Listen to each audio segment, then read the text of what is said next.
We have unlocked all of Southpaw Deep Space 9 Season 5. Season 6 will be available exclusively on Patreon or Substack.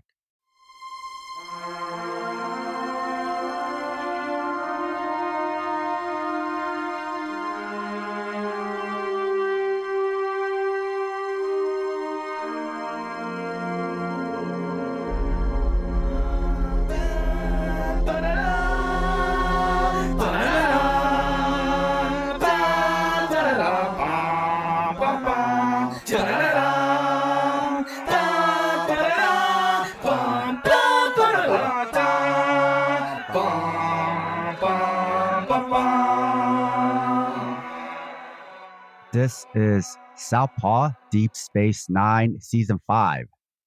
We are your hosts, Scott and Sam. On this stardate, February 16th, 2025, we are discussing the darkness and the light. Scott, can you tell us about this episode? So, in an Oreo is a black cookie, and then inside is in a yin yang we have one. No, wait. Sorry, six Vedics are conducting a ceremony. Vedics being one of the holy people in the Bajoran religion, and all of a sudden one of them is suddenly struck by what seems to be a disruptor blast inside the candle that they're praying to. Odo meets up with Kira, who is talking to Bashir, because Kira's about to give birth to Miles and Keiko's baby any point. As you remember last season, through transporter magic, I'm sure it had nothing to do with Nana Visitor being pregnant with the actor who plays Dr. Bashir's child in real life. Nothing to do with it. And then they're trying to have this discussion of biomedicine versus organic medicine, sort of like an East versus West argument, that there are these certain herbs that are really good, but then there's these other medicines. It's an interesting conversation to be had, especially in this world we live in right now. But Odo is going to talk to Kira because Latha Mabrin, the Vedic who was blasted to death by a candle, was in Kira's cell, resistance group, if you will, back in the rebellion. As you know, Kira was a resistance fighter fighting against the occupation. She's a freedom fighter. She has blood on her hands. She has killed for her liberation. And she's made sad. We go back to the quarters of the O'Briens, and Kira receives a cryptic message. It's just a picture of Latha and a distorted voice saying, "That's one." What? Kira brings this to Ben and Odo. We see that it came through an antenna at the same time as the death. Of course, they could not trace the message, but they believe that it has to do with the Shakar resistance cell that Kira was part of. Odo decides that he'll start an investigation, even though it might be a Bajoran situation. So there's going to be investigations, and Kira decides to let every of the other living members of her squad know. We see Miles talking to Kira at Quark. They're just talking about how they've been living together right now because of the baby, and he noticed that she stayed up all night trying to understand everything. She's sort of looks at the irony of a resistance fighter dying in a religious ceremony and is sad that they can't be in the streets taking names and, kicking ass for her friends. And Miles is like, yeah, I heard you struggling last night, but I didn't know if I should say anything or not. So then Odo informs Kira that there's another message. An untraceable, face-diverted, scrambling thing. And Kira goes to talk to who it is, and it is someone named Trenton Falla. Kira won't say who she is, but asks to talk in private. Phala says she's being watched and will be killed and asks for sanctuary. She is granted that Worf and Jadzia will take her to Deep Space Nine until everything is figured out. She says that she's not necessarily a part of the cell, but is part of what they did, and also seems to have a paranoid streak. Worf and Jadzia are on the runabout. They're gallivanting on all the hanging out and gambling they just did. Jadzia gambled a big amount of money, is in debt. Jadzia's like, well, can you lend me the money, baby? And Worf is like, no. She's like, well, I'm going to ask Quark. And Worf is like, well, the rules of acquisition, that's going to be messed up. And Jadzia's like, how you know about that? And he's like, I know lots of things. And that's that. And then as the transportation goes, and I've already developed anxiety talking about transportation, talking to you on this show, what transportation really is. It goes terribly. And through a surge and a pattern burst, Phala dies, burnt to a crisp from some sort of transporter negligence. Like on the runabout, Kira is tired of hearing sorry, tired of all this. She, from the remains of her friend, she finds her earring, because earrings are very important to the Bajoran culture. Odo believes that this was no accident, that whoever did this understands some sort of transporter science. See, Phala was an ally. She cleaned floors during the day and then gave intel at night. She was, I guess you could say, an informant, if you will, but very paranoid. Kira walks through the promenade and is given a receiver from Quark that says, that's two. Odo believes that Kira's work as a resistance fighter is creeping up with her. And he also says because of Phala's job, that left her open for retribution, if anyone were to have found out. It was a dangerous game that they were playing. And somehow Odo's database is hacked, accessed. It flashes a picture of Mubara, who is another member of her resistance squad, and in that same voice says, that's three. So Kira goes back to her quarters and hears a thud and loads up the blicky. She goes outside thinking that it's the resistance killer, but actually it's her friends Lupaza and Furl. They were part of the Shakar as well, and they're there to do some good old vigilante justice. And they notice that she's pregnant and are very happy about it. Kira asks them to trust the process and is given Makara herbs for her pregnancy, because those are very important to the Bajoran, birth ritual. And they're going to stay for a bit. Miles is annoyed. Keiko and Molly are off planet right now. Odo tells Ben that Mubara was killed by micro explosives and that this is not an assassin. This is personal. They decide to take a look at the audios that have all been sending. So Nog and Jadzia are looking, and as you can see, as Nog is coming into his own, Jadzia listens to his insight and trusts his ideas. And they realize that the words are actually Kira saying all these things. And then we hear that there's a hull breach in O'Brien's quarters. Kira wants to see if her friends are killed, but then falls. And in the infirmary, it's revealed she had a placental hemorrhage, but the baby is fine. But her friends are dead, but Miles is safe. Kira then recounts the first day she joined the resistance. She was bright-eyed and bushy-tailed. She was just a kid. She was young and used Moxie to join the resistance, and also obliterated a Cardassian. One day I'll tell the story of how my grandpa joined World War I when he was 13 years old, but that's a whole nother story. Lupaza made Kira an earring from the skimmer of the first day that they were a cell. And that's Kira's earring that she wears to this day.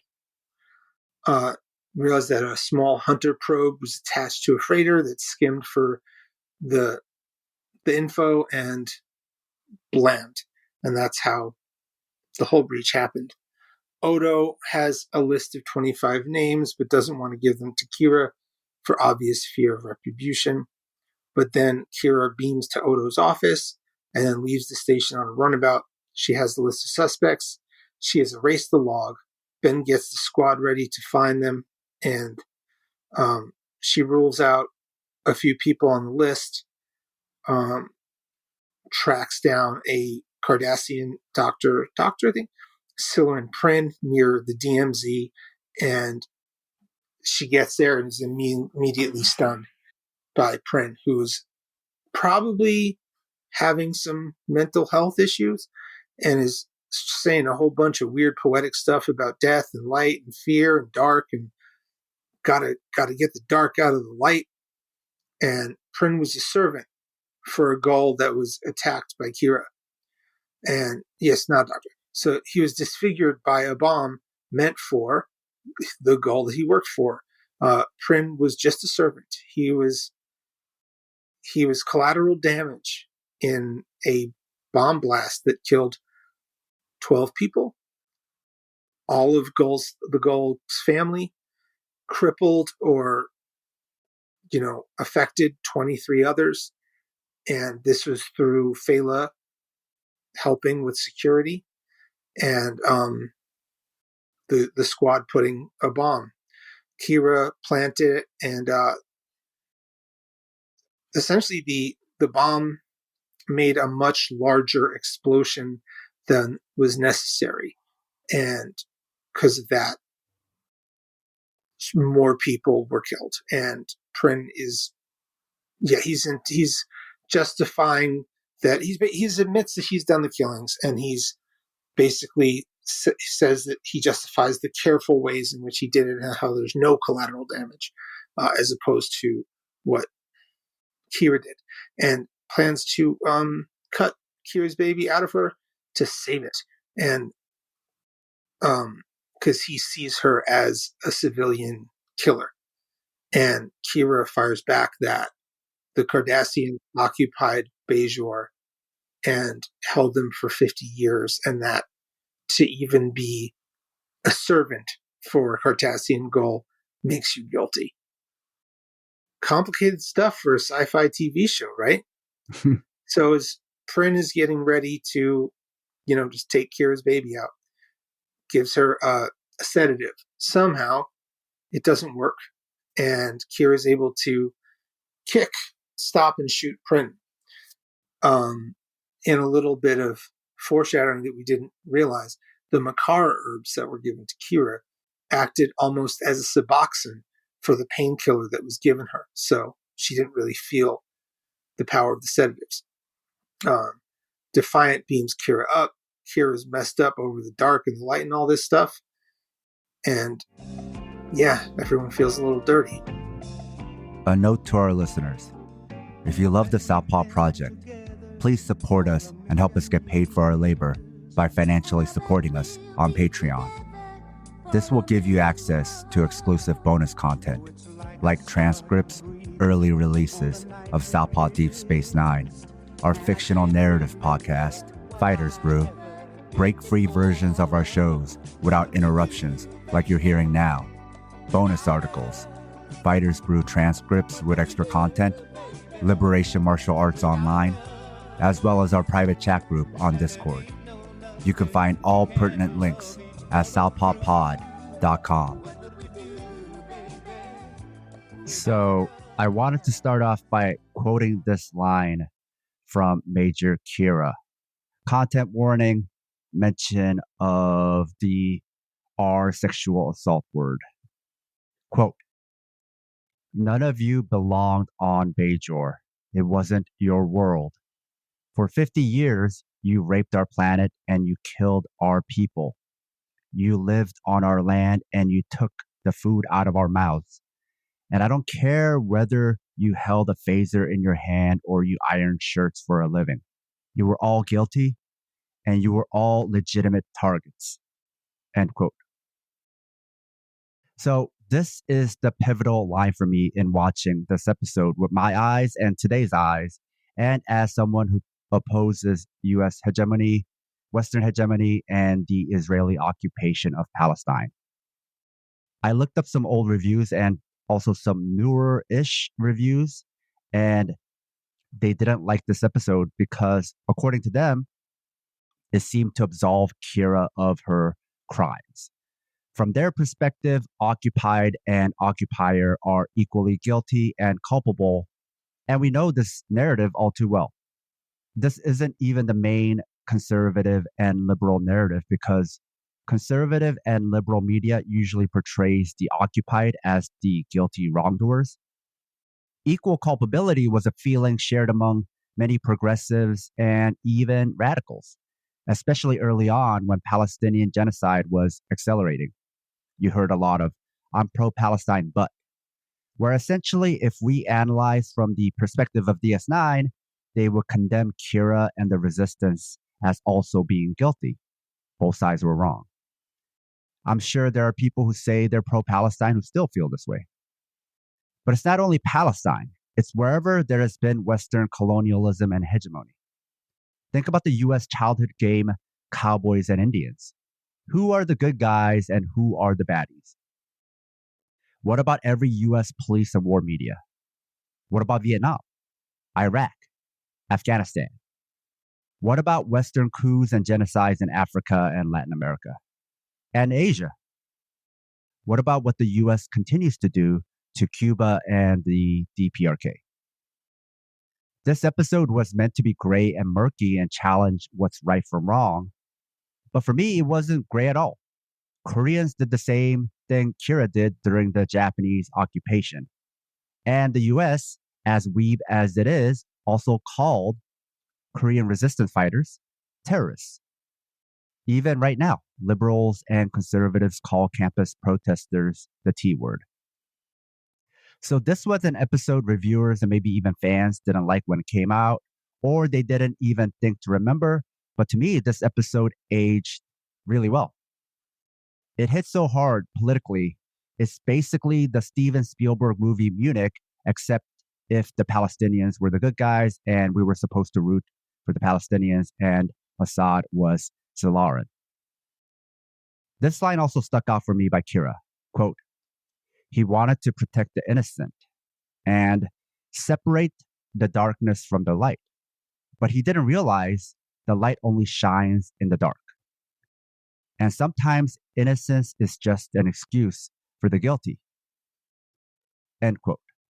So, from my perspective, if I were to put it another way, you could only talk about the light when there is darkness. You only care about light when there is darkness. You could only quibble about light and darkness when there is darkness. The Cardassians brought the darkness. The resistance was trying to shine the light. If there was no occupation, there would be no need for the resistance. Being complicit pretends to be innocence when it's actually still guilt. Scott, what did you think of this episode? So I felt a lot of ways about it. I will say, I think the reason why this episode was probably difficult for people actually makes me think of the television show Family Guy. You know, you're like, Scott, you don't seem like a guy that watches a lot of Family Guy. I'm not. I've watched maybe one or two episodes, but I know about memes. And there's a meme of how they look at different colors of people, different shades on how they decide how to describe someone, whether they're a victim, whether they're an ally, whether they're a T word, you know what I'm saying? So I think that's where these complicated things happen. So it's hard for someone in a 90s frame, like people with a 90s mind be like, you know, Nat Turner was bad, the slave owner was bad, you know? That's a very like 90s neoliberal standpoint that a lot of people had. But then again, in the 90s, you also have like the Troubles and you have the IRA. And this is important because you have people in the 90s that looked like regular people, but when talked about Ireland would not only defend the actions of the IRA, sometimes applaud it. And with this rap group Kneecap that just came out, people are starting to look at that now again. So like these kids that are making like very almost like Beastie Boys-ish dance rap, but like rapping in Irish and like talking about is Ireland, Palestinian solidarity, and all this other stuff in the guise of dance music is getting people connected. And I promise I have a point, because people like in New York growing up that would 100% defend what was going on in Ireland. If any other population was doing what was doing, they had a different story for it. And I'm not sure if I've said this on the show before, but I don't mind repeating myself. Not every single person has listened to every single episode. I was having a conversation with someone recently, and I was like, well, what do you think about John Brown?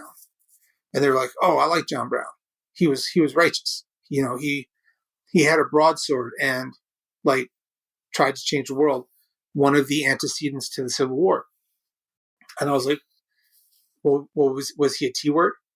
And they were like, no. I was like, are you sure? I was like, are they just that because they did something you agree with? I mean, so words and meaning and stuff matters. And I think everything is open to interpretation. And I'm not saying he is or he isn't, but words have power. And I think sometimes you think, and that's the reason why I was very deliberate about the words I used for Kira, that she was in a resistance cell, that she killed people, is to show the shades of gray, and that like people that, you know, things happen, and like war sucks, and like I'm not defending the acts of, you know, fictional characters, but it's interesting where people pick and choose their feelings about the Bajoran characters, where in this episode it's very clear that Kira probably did some shit during the occupation to keep her people safe. I like the episode. How do you rate it? What's the mythology? I rate it a solid 3.5. It gives a little backstory of Kira's life during the occupation, but then kills a lot of the people that you're introduced to. It's sort of like an episode that gets you from here to there. Can you tell us about the next episode? Odo meets a baby goo guy. Until then. Ta-da-da-da.